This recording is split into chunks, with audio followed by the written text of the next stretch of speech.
Hello everyone and welcome back to In Christ Alone. Today we'll be presenting to you Psalm 29 as part of our Psalm series. The backbone of the Psalm is the mighty characteristics of God, which David the writer is trying to portray while he is meditating and attempting to take in how powerful God actually is. As we read through the passage, we'll find that God is a lot stronger than our minds can fathom. While going through life, some people, including ourselves from time to time, may just think that God is up in heaven, doing our bidding and sorting out our lives as we go through each day. This is only a small part of what God does, as there is a lot more that we bypass about Him, which narrows our view of God entirely.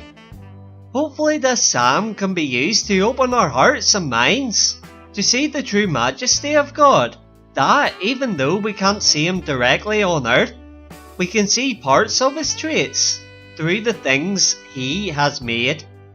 Now, we will present to you the psalm.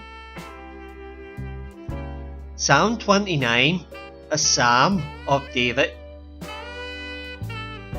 Ascribe to the Lord, you heavenly beings. Ascribe to the Lord glory and strength. Ascribe to the Lord the glory due His name. Worship the Lord in the splendour of His holiness. The voice of the Lord is over the waters. The God of glory thunders. The Lord thunders over the mighty waters. The voice of the Lord is powerful. The voice of the Lord is majestic. The voice of the Lord breaks the cedars. The Lord breaks in pieces the cedars of Lebanon. He makes Lebanon leap like a calf, Syrian like a young wild ox.